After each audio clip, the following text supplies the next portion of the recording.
साथ में। तो फर्स्ट क्वेश्चन हमने कर लिया था, यहाँ पे सिर्फ ये बताना था कि कौन से सेट है और कौन से सबसेट है। सबसेट और सेट का पता लग गया सभी को। If every element of one set is also the element of the second set, then first is called the subset of second. तो यहाँ पे 2 3 4 था, 2 3 4 इसमें भी एलिमेंट है, इसमें भी एलिमेंट है, पर ये सेट बड़ा है, ये सेट छोटा है, तो यहाँ पे हम क्या लगाएंगे, सबसेट का निशान लगाएंगे। सबसेट का निशान ये होता है, तो दिस इज ए सबसेट। तो इसी टाइप से बाकी ये क्वेश्चंस हमने किए थे। फर्स्ट क्वेश्चन हम कर चुके हैं, अगर कोई प्रॉब्लम होगी तो फिर पूछ सकते हैं। नेक्स्ट है क्वेश्चन नंबर सेकंड, ये भी सेम इसी तरह से है। Examine whether the following statements are true और फॉल्स। आपने बताना है कि ये स्टेटमेंट्स ट्रू हैं या फॉल्स हैं। Here in the first interval there is A B is not a subset of B A C. Here A B also the element of both the set. A B are the elements of this first set and A B are also the elements of second set.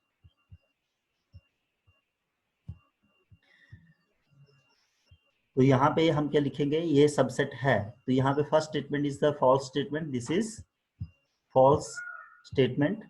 You can write here F. कौन आ रहा है, this is a false statement.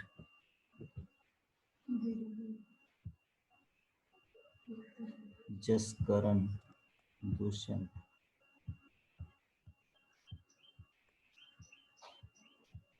Clear है। Next है A E is a subset of X is a X is subset X is a vowel in the English alphabet. अगर हम इसे roster form में लिखें, इसे यहाँ पे रोस्टर फॉर्म में इस स्टेटमेंट को लिखें, तो यहाँ पे क्या बनेगा, A E I O U. A E are also the vowel, इसमें सारे this is a set of vowels, तो यहाँ पे ये आएगा true, this statement is true. तो 1 2 3 इज अ सबसेट ऑफ 1 3 5। ठीक है, यहाँ पे the element 2 is there here, this is the element 2 is the set of is the element of this set, but it is not the element of this set, so it is not a subset, so this statement is false. Next, a is the element of both the set, so it is a true. Here a, यहाँ पे देखिए जो करली bracket लगी हुई है, करली bracket जो ब्रेसेस के बीच में वो हमेशा सबसेट होता है, सबसेट के साथ बिलोंग्स टू नहीं होता।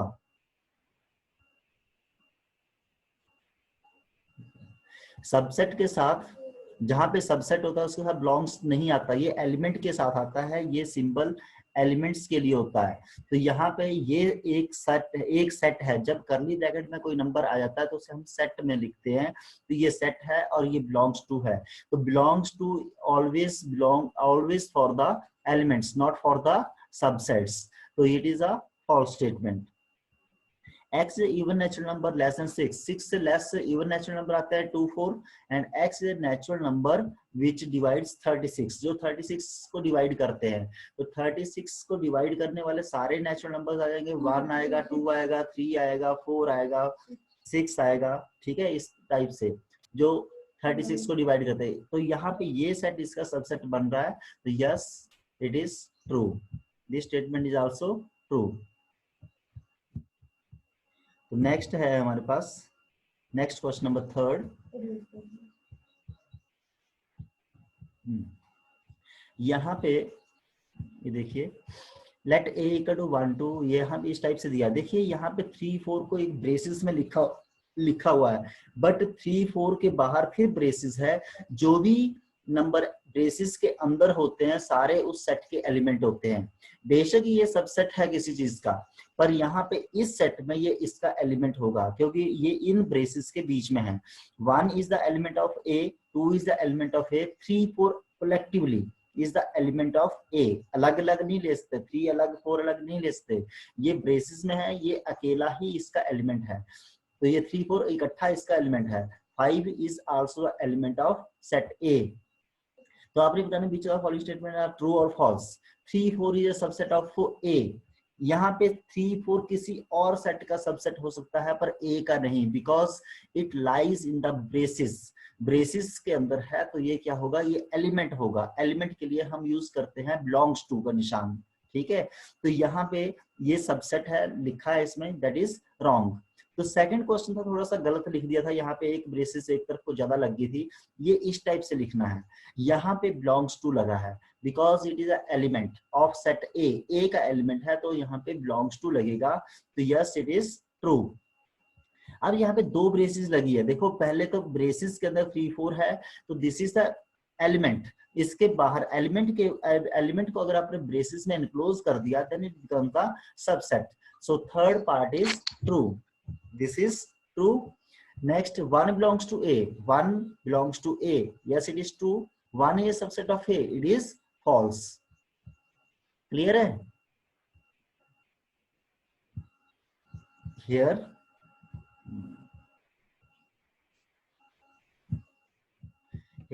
this is true, Yes, this statement is true and this statement is false. So next is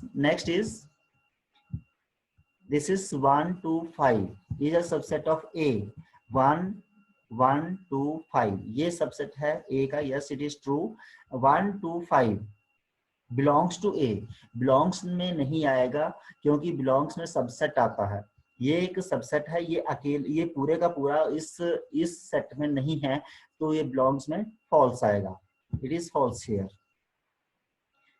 Next है 1 2 3 is a subset of A, 1 2 3 1 2 3 यहाँ पे 3 देखो इस ये 3 4 के साथ ही आएगा, अलग नहीं आ सकता, तो इसलिए ये false आएगा।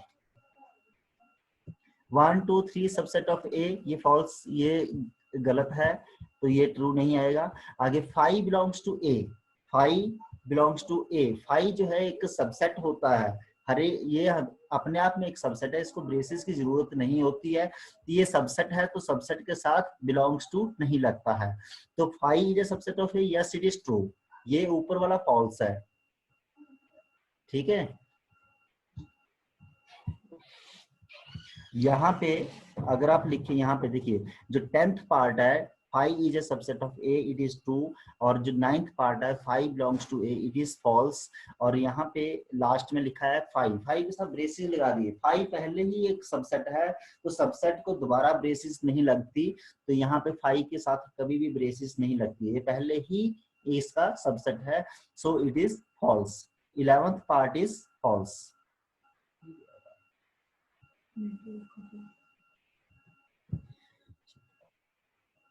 Next, question number third is over. Next, question number 4.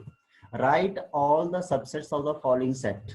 इनके सारे सबसेट्स लिखने हैं, पहला क्वेश्चन है A, दूसरा है AB, तो इस टाइप से। तो देखिए यहाँ पे इसके सबसेट, पहला क्वेश्चन है सबसेट ऑफ A के सबसेट कौन से आएंगे, एक तो 5 आएगा, एक ब्रेसेस के अंदर A आएगा, ये दो सबसेट बन जाएंगे। 5 आपको मैंने बताया था कि 5 is a subset of all set, और every set is the subset of itself, हर एक सेट जो है अपना ही सबसेट भी होता है, और 5 हर एक सभी का होता है, तो इस प्रकार से हम लिखते हैं कि subsets of A is this element, this set are 5 and A। तो अगर हमने इसको पावर सेट में लिखना है, कि पावर सेट लिखना है, तो PA इक्वल टू 5, A, तो यहाँ पे पावर सेट क्या होता है, it is the set of all the subsets, जितने भी सबसेट बनते हैं, ये जितने सबसेट बन रहे हैं सबका पावर सेट क्या होगा, इन सबको ब्रेसेस के अंदर लिख दो, तो ये इसका क्या बन गया, power set. Subset of AB, तो पहले तो अपने 5 तो हर एक में लिखना है, और AB भी लिखना है, जो इटसेल्फ है, सेट इटसेल्फ है, ये तो हमेशा लिखना ही लिखना है, 2 तो आगे। इसके बाद A को अकेला भी लिख सकते हैं, A इसका भी एलिमेंट है, इसका भी एलिमेंट है, तो A is a subset of this set, तो B is also a subset of this, ठीक है, B is the subset of this set. तो इस प्रकार से अगर हमने इनका पावर सेट लिखना हो, पावर सेट में क्या लिखेंगे, 5 आएगा, ये 5 लिख दिया, फिर A लिख दिया, फिर B लिख दिया, फिर AB लिख दिया, तो इन ब्रेसेस के अंदर अगर इन सबको लिख देंगे तो क्या बन जाएगा इसका पावर सेट। इसके बाद नेक्स्ट है सबसेट 1 2 3 के सबसेट लिखने हैं, पहले 5 और 1 2 3 तो सभी में आएगा, 5 भी आएगा सभी में और 1 2 3 भी आएगा। इसके बाद जो बाकी बच गए 1 इसका सबसेट है, 2 इसका सबसेट है, 3 इसका सबसेट है, 1 2 इज आल्सो सबसेट, यहाँ पे 1 2 है, फिर 1 3 सबसेट बन जाएगा, फिर 2 3 सबसेट बन जाएगा। तो ये सभी आपने लिख देने हैं। तो इस प्रकार से इसके सारे सबसेट्स बन गए। अगर आप देखेंगे यहाँ पे देखो सबसेट लिखते हैं, फर्स्ट तो आपने हर एक में लिखना है 5 लिखना है, सब पहला सबसे पहले आपने 5 लिखना है, लास्ट वाला जो सेट होता है वही लिखना होता है, बाकी बीच में 1 2 3, फिर 1 2 दो दो को ले लो, 1 2 2 3 1 3, ये इसके सबसेट बन गए। अब कितने सबसेट बनते हैं आपको नंबर यहाँ पे, चलो लास्ट वाला भी देख लो पहले। अगर इसको पावर सेट में लिखना है तो इन सभी सबसेट को आप ब्रेसेस के अंदर लिखेंगे तो इसका क्या बन जाएगा, power set. The only subset of 5 is 5, ठीक है। तो 5 का एक ही सबसेट है, दैट इज 5।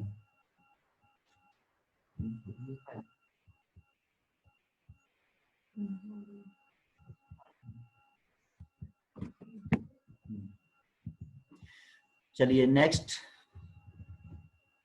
तो यहाँ तक सबको समझ आ गया।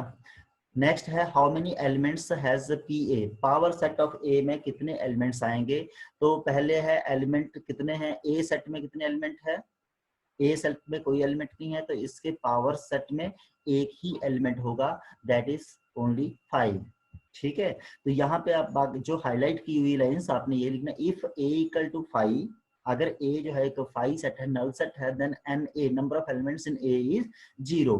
Number of elements in power set of A 2 raise to power 0, कितने एलिमेंट है 2 raise to power 0, that is equal to 1, hence PA has 1 element, power set of A has only 1 element। देखिए अब ऊपर आइए, यहाँ पे ये जो सेट था, पहला सेट था, इसमें सिर्फ एक एलिमेंट था। अगर इसमें इसके पावर सेट में एलिमेंट हम ले तो 2 raise to power 1 that is 2। तो यहाँ पे हम देखेंगे तो इसके पावर सेट में 2 एलिमेंट्स हैं। अगर यहाँ पे 2 एलिमेंट्स हैं इसमें, एन ए इक्वल टू 2 है, तो इसके पावर सेट में कितने एलिमेंट्स आएंगे, 2 raise to power 2 that is 4। अब देखिए गिनिए 1 2 3 4 that is equal to 2 raise to 4।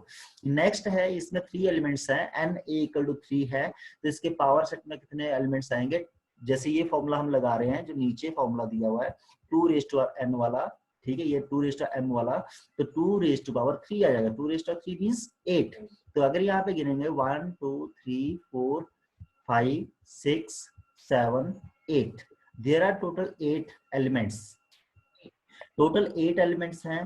तो ये इस फॉर्मूले की के अकॉर्डिंग ये चलते हैं, 2 रेज़ टू पावर m। अगर किसी सेट में m नंबर ऑफ टर्म्स हैं, m नंबर ऑफ एलिमेंट्स हैं, तो उसके पावर सेट में कितने एलिमेंट्स होंगे, 2 रेज़ टू पावर m। और उसके नंबर ऑफ सबसेट्स कितने होंगे, अगर आपसे पूछे कि number what is the number of subsets of this set, that is also equal to 2 raise to power m।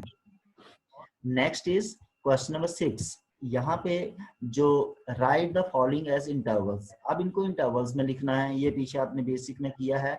तो जहाँ पे less than bracket, less than होता है सिंबल लेस देन का, वहां पे आपने अगर लेस देन है ग्रेटर देन है तो ओपन ब्रैकेट यूज करना है, अगर लेस देन इक्वल टू है तो आपने क्लोज ब्रैकेट्स यूज करनी है, ठीक है। तो यहाँ पे देखिए लेस देन है तो यहाँ पे ओपन ब्रैकेट आ गई, और यहाँ पे लेस देन इक्वल है दूसरी तरफ तो यहाँ पे क्लोज ब्रैकेट आ गई। यहाँ पे दोनों तरफ लेस देन का सिंबल है तो यहाँ पे ओपन ब्रैकेट्स आ गई।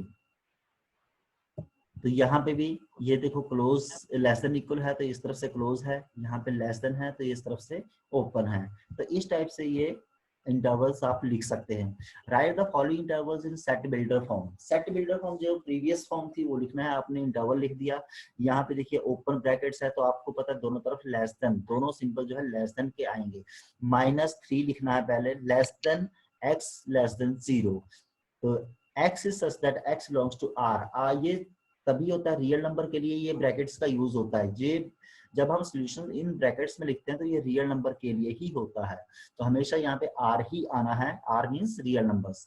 x is such that x belongs to r, -3 is less than x is less than 0। यहाँ पे कैपिटल ब्रैकेट है, ये कैपिटल ब्रैकेट है तो यहाँ पे लेस देन इक्वल का निशान आना है। तो x such that x belongs to r, और इसकी कंडीशन है 6 is less than equal, yes bracket की वजह से less than equal x less than equal 12। ठीक है, तो इसी टाइप से ये बाकी लिखे। जहां आपने एक ही बात याद रखनी है, जहां पे ओपन ब्रैकेट है वहां पे लेस देन का निशान आना है, जहां पे क्लोज ब्रैकेट है वहां पे लेस देन इक्वल आना है। क्लियर?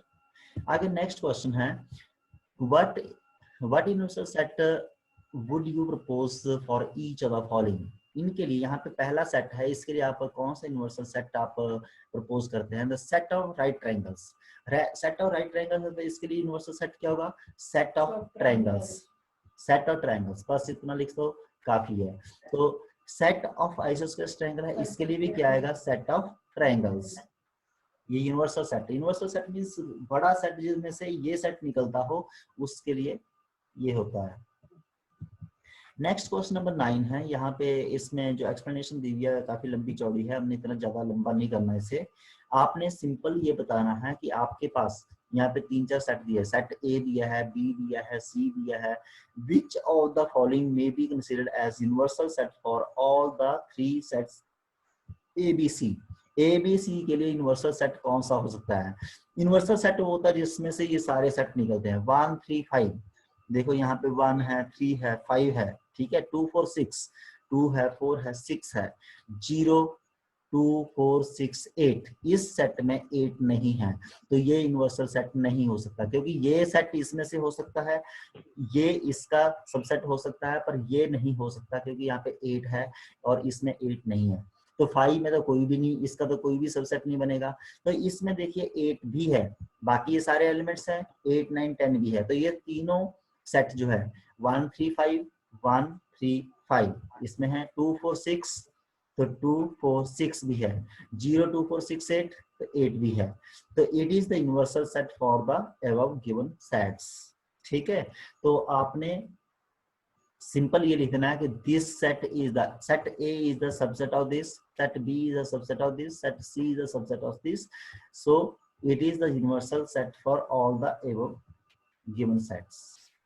तो लंबी कहानी लिखने की जरूरत नहीं है। तो इसके साथ आपके ये एक्सरसाइज कंप्लीट हो जाती है। तो इसके बाद हम दोबारा बेसिक पे आएंगे, अगेन स्क्रीन शेयर करेंगे। तो बेसिक हमने यहाँ पे छोड़ा हुआ है, ग्राफिकल रिप्रेजेंटेशन तक हो गया है, पावर सेट भी हो गया, अब है वेन डायग्राम। देखो वेन डायग्राम एक बहुत ही इंपॉर्टेंट चीज है। तो वेन डायग्राम में क्या होता है, आपने जो सेट लिखे हुए हैं, ये नई चीज है, जो सेट लिखे हुए हैं उनको आपने क्या करना है, एक डायग्राम में शो करना है। ठीक है, तो एक बात को ध्यान में रखना, universal set always written in the rectangular form. Rectangular symbol जो रेक्टेंगल शो करता है that is a universal set. ये रेक्टेंगल इसमें शो कर रहा है कि ये एक यूनिवर्सल सेट है। ए इसके बीच में है, बी इसके बीच में है, ये भी तीसरा भी इसके बीच में है, तो ये क्या सारे क्या हैं, इसके सबसेट्स हैं। इसमें से छोटे छोटे पीसेस बना दिए हैं। तो आपने यहाँ पे most of the relationship between sets can be represented by means of diagram which are known as Venn diagram. In these diagrams universal set is denoted by rectangle, तो ये रेक्टेंगल है, इससे ये यूनिवर्सल सेट को show करते हैं। And subsets bye circles, जो बाकी सबसेट्स हैं that are denoted by circles. Element of the subsets are written in their respective circles. जो एलिमेंट है इसके ए और बी के एलिमेंट होंगे, ए के एलिमेंट यहाँ पे ए में आएंगे, बी के एलिमेंट बी में आएंगे। तो यहाँ पे जो ये चीज आती है, कॉमन एलिमेंट आते हैं। कुछ एलिमेंट ऐसे होते हैं, कुछ एलिमेंट ऐसे होते हैं जो ए में भी हैं और बी में भी है, उनको हम यहाँ पे कॉमन प्लेसेस पे लिख देते हैं। और ये तीसरा सेट है जो इनसे अलग है, डिफरेंट है, इनसे मिलता नहीं है। ठीक है, तो पर है यूनिवर्सल सेट का ही पार्ट है, तो इसे इस टाइप से हम एक्सप्लेन करते हैं। बाकी आगे जो मेन पार्ट है आपका यूनियन ऑफ सेट्स, कुछ डायरेक्टली इनडायरेक्टली हम इस चीज को पहले भी कर चुके हैं, पर हमें डायरेक्ट इसके नाम का पता नहीं होता। जैसे आपने पिछले साल चैप्टर 5 किया है अरिथमेटिक प्रोग्रेशन, उसमें कुछ आप निकालते थे, find the sequence of numbers which are multiple of 2 और 5, 2 and 5, इस टाइप के क्वेश्चंस थे। या प्रोबेबिलिटी में question, find the probability of getting either 1 और 2, इस टाइप से, और बीच में लगता है, या एंड बीच में लगता है 2 and 3, इस टाइप से। तो यहाँ पे यूनियन का मतलब होता है और एंड और इंटरसेक्शन का मतलब होता है एंड, अगर हम ब्रॉडली बोलें। बाकी दूसरे आप इस चीज को और भी इसमें डिनोट कर सकते हैं। यूनियन का मतलब होता है एलसीएम और इंटरसेक्शन का मतलब होता है एचसीएफ। अब हम जब इसकी डेफिनेशन करेंगे तो आपको और ज्यादा क्लियर हो जाएगा, पर आप इन चीजों को किसी चीज से रिलेट कर सकते हैं कि यूनियन में क्या होता है। हमने हमारे पास दो सेट है, उनके आपने यूनियन निकालना है, तो हम एक के एलिमेंट भी लिखेंगे, दूसरे के एलिमेंट भी लिखेंगे, और जो दोनों में कॉमन है उनको एक ही बार लिखेंगे, तो इसे हम बोलते हैं यूनियन। तो हम एलसीएम में क्या करते हैं, प्रोडक्ट ऑफ ऑल फैक्टर्स, ठीक है, उसमें भी ऑल फैक्टर्स होते हैं विद कॉमन वन टाइम, जो कॉमन चीज है उसे एक बार लिखते हैं, that is called the LCM, ठीक है। और एचसीएफ में सिर्फ और सिर्फ कॉमन फैक्टर्स आते हैं, तो वो इंटरसेक्शन होती है। और दूसरे मैथमेटिकल मैथ्स में जब यहाँ पे आप यूज करते हैं, तो जहाँ पे और लिखा है, 2 नंबर के बीच में और लिखा है, तो उसका मतलब है यूनियन, और एंड लिखा है तो उसका मतलब है इंटरसेक्शन। चलो इससे डेफिनेशन को देखते हैं। Let A and B are two sets, A और बी दो सेट्स ले लिए, the union of A and B is the set which consists of all the elements of A and all the elements of B, the common elements being taken only once। ये एक simple definition है जो अपनी wording में बनाई गई है। तो यहाँ पे सिंपल आपको समझ आ जाएगी कि जब हम दो सेट ए और बी का हम यूनियन निकालेंगे, then we write all the elements of set A and all the elements of set B, and common elements are written only once. जो कॉमन एलिमेंट है उनको एक बार ही लिखना है। The symbol U, capital U है, is U to denote union. यहाँ पे एक यू जो है हम यूनिवर्सल सेट के लिए यूज करते हैं, पर ये यू जो है थोड़ा सा डिफरेंट होता है उससे। जो यूनियन दो एलिमेंट के बीच में आएगा, जैसे ये है दो एलिमेंट दो सेट के बीच में आएगा, तो इसे यूनियन बोलते हैं, ठीक है। अगर अकेला यू है तो सेट के प्लेस पे आता है, तो वो यूनिवर्सल सेट ही होता है। अब इसकी प्रॉपर डेफिनेशन है यहाँ पे। पहले तो हम यूनियन क्या होता है उसे हमने अलग अलग तरीके से समझ लिया कि 2 नंबर के बीच में और आता है तो वहां पे यूनियन का आभास होता है, या फिर दूसरा तरीका है कि एलसीएम को हम यूनियन बोलते हैं। पर यहाँ पे एग्जैक्ट डेफिनेशन जो मैथ्स में चलेगी वो आपने देखनी है। The union of two sets A and B is a set which consist of all those elements which are either in A और इन बी। और लिखा है, यहाँ पे एंड नहीं लिखा है। अगर इसी डेफिनेशन में हम यहाँ पे और की जगह एंड लिख दें, तो ये डेफिनेशन इंटरसेक्शन की बन जाएगी, ठीक है। तो ये इस बात पे ध्यान रखना है, यूनियन के लिए और ही लगाना है। The symbol in symbols we can write, symbol जैसे ये डेफिनेशन है, डेफिनेशन लिख ली कि consist of all those elements which are either in A और in B। जो एलिमेंट या तो A में है या B में है, सभी को हम क्या बोलेंगे, इसका यूनियन।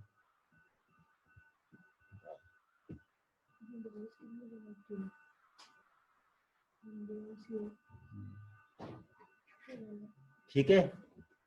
तो इसमें क्या हुआ कि यहाँ पे यूनियन में आपने डेफिनेशन क्या लेनी है, A union B equal to X such that X belongs to A और एक्स बिलोंग्स टू बी।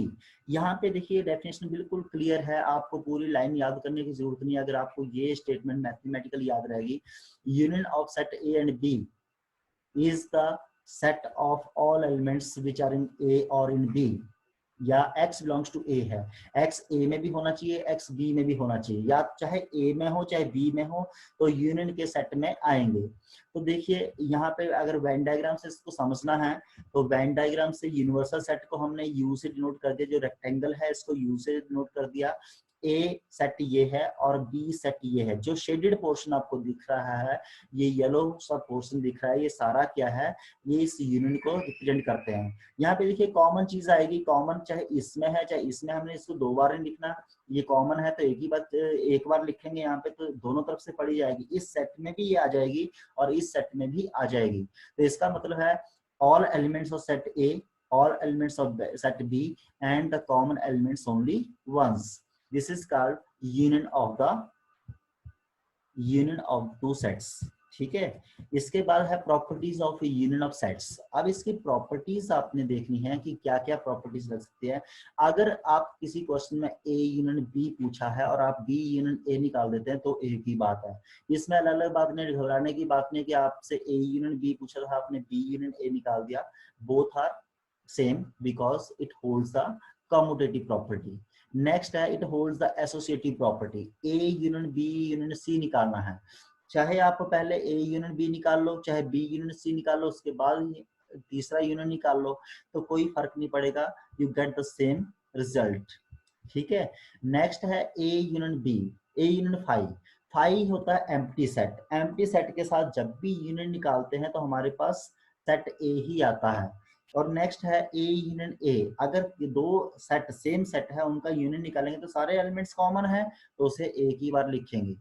और यूनिवर्सल सेट यहाँ पे आ गया। यूनिवर्सल सेट और ए सेट का यूनियन जब हम करते हैं तो हमारे पास यू आता है, यूनिवर्सल सेट। एक बात का ध्यान रखना कि जब यूनियन आता है, यूनियन का मतलब होता है और, ठीक है, जब यूनिवर्सल सेट के साथ या दो सेट के बीच में और अगर एक सेट जो है दूसरे का सबसेट हो, यूनिवर्सल सेट, बाकी सारे सेट जो यूनिवर्सल सेट के सबसेट होते हैं, तो यूनियन में बड़े वाला आता है, बड़े वाला सेट आता है, और इंटरसेक्शन में छोटे वाला आता है। जब हम अगर यहाँ पे इंटरसेक्शन होता तो हमारा आंसर ए होता।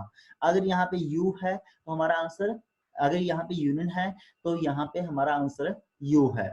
ठीक है, यूनियन यूनिवर्सल सेट है तो यूनिवर्सल सेट यूनियन में बड़े वाला आंसर आता है और इंटरसेक्शन में छोटे वाला सेट आता है आंसर में।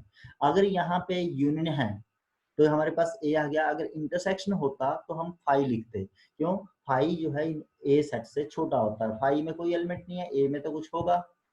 ठीक है। नेक्स्ट है इंटरसेक्शन ऑफ टू सेट्स।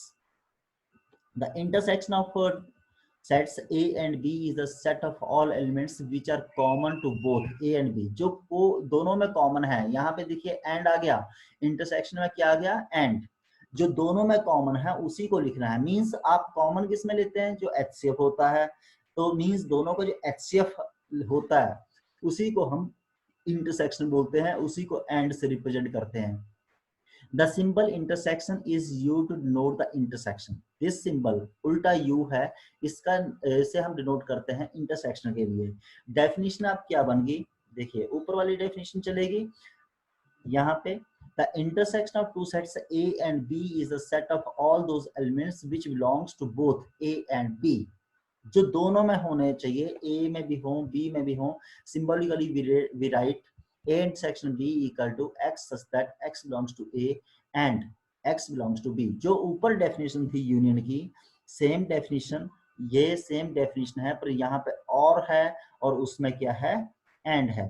तो आपने ध्यान रखना है कि ये एंड से पहचानना है कि ये इंटरसेक्शन है। अब देखिए पिछले में क्या था, ये सारे एलिमेंट्स थे, और इसमें क्या है, इंटरसेक्शन में सिर्फ जो शेडेड पोर्शन है, जो येलो सा पोर्शन है, यही आएगा इसमें इंटरसेक्शन में। तो इसे हम क्या बोलेंगे, intersection common to both.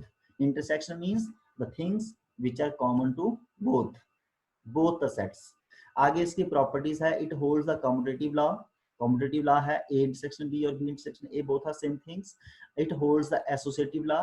Associative law भी इसमें होल्ड होता है। A intersection five equal to five. देखिए यहाँ पे इंटरसेक्शन है तो फाइव छोटे वाला आना है, इंटरसेक्शन में छोटे वाला सेट आता है और यूनियन में बड़े वाला सेट आता है, और ये दोनों में सेम है। इंटरसेक्शन, दोनों का इंटरसेक्शन लेना है, दोनों में कॉमन सारे एलिमेंट्स हैं, तो ये आ गई। और यहाँ पे universal set intersection A, this is equal to A set, छोटे वाला सेट आएगा। ठीक है, क्लियर है। It holds the distributive law. देखो ये डिस्ट्रीब्यूटिव लॉ जो है दोनों का कॉम्बिनेशन है, यूनियन और इंटरसेक्शन का। आपने यहाँ पे अगर इंटरसेक्शन लिया है बाहर तो अंदर यूनियन लेना है, अगर बाहर यूनियन लिया है तो अंदर इंटरसेक्शन लेना है। इसको दो बार लिख सकते हैं आप। तो यहाँ पे क्या होगा, इसको हमने डिस्ट्रीब्यूट करना है। ए इंटरसेक्शन बी आ गया, पहला है ए इंटरसेक्शन बी, इसके बाद यूनियन लिखना है, ये वाला यूनियन लिखना है, निशान ये आ गया। फिर ए इंटरसेक्शन सी, ठीक है, ए इंटरसेक्शन सी हो गया। क्लियर। इसके बाद है डिफरेंस ऑफ टू सेट्स। तो डिफरेंस का मतलब क्या है, दो सेट को आपने माइनस करना है। तो difference of two sets A and B in this order is the set of elements which belongs to A but not to B। जो वो सभी एलिमेंट जो A में तो है पर B में नहीं है, A माइनस बी, A में से B वाले माइनस करने हैं, ठीक है, A में से सिर्फ B वाले एलिमेंट्स माइनस करने हैं।